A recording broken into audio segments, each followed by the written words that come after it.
So I want to talk Canadian women's soccer. This was a crazy story to me.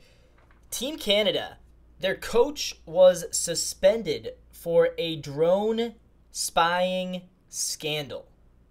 Um, and so obviously that was going to be tough. So Canada, by the way, they won gold 2021. One of the highest ranked female soccer teams in the country. But their coach has been suspended for a drone spying scandal, kind of similar to the whole Tom Brady, Bill Belichick Spygate. And so they have no coach, and also the players were very much punished. They were docked 6 points going into group stage, so they were going to need to win all three of their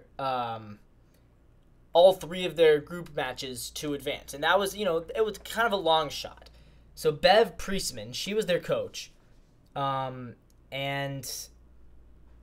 what happened to her, FIFA investigated. They investigated because they were flying a drone over the opposition team's training.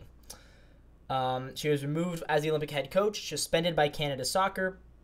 And FIFA says she's got a 1-year suspension. And she's a good manager. But so they know that no coach, down by 6 points. They have to win all three of their games. And the Canadian women, who, again, it's tough because it's like, part of me is like, they don't deserve to be punished for the coach's mistakes. Right? Like, why should they have to have a tougher road to gold than any other team just because their coach messed up? But at the same time, if the players were benefiting from the scandal, then yeah, they probably should be punished. So either way, they went out and played. So the first game against New Zealand, tough game. They win 2-1. Then they take on France, another tough game. They win 2-1 again. And then Colombia, they won 1-0. So Canada wins all three. They sweep the pool play. They win their pool. And even despite being docked 6 points, because the way it works is if you win, every game you win is 2 points. So they were -6, and then they go -4, -2, up to 0. And all the other teams in their pool were below 0 or at 0. And since Canada beat them all, they had the tiebreaker. Canada women moved to the quarterfinals. They did tie Germany, which ends up being a loss. They lost on penalty kicks to Germany. And so because of that, Team Canada is out. They are out.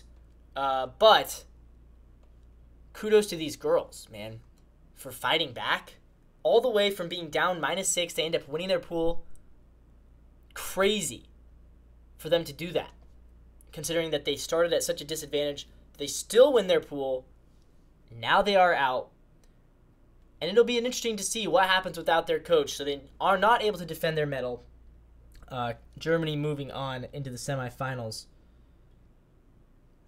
They will not defend their medal. But they will have an opportunity in the future. Bev Priestman will return.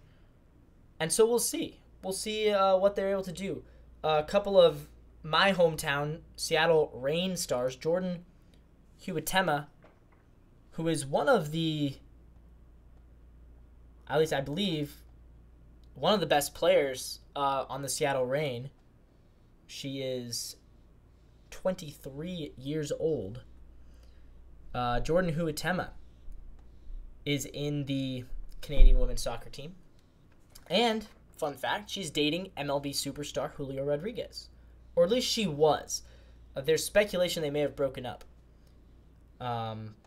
But she was dating Julio, and there's no speculation that they're not together anymore. They just haven't posted about each other in a while. So comment down below if you know, is Jordan Huitema still dating Julio Rodriguez? And Rebecca Quinn, also from the Seattle Reign. So cool to see some of my Seattleites. You see the background. I'm a huge Seattle fan.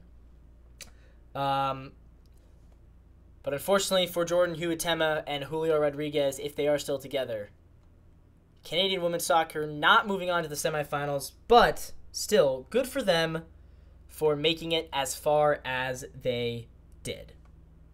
Good for them.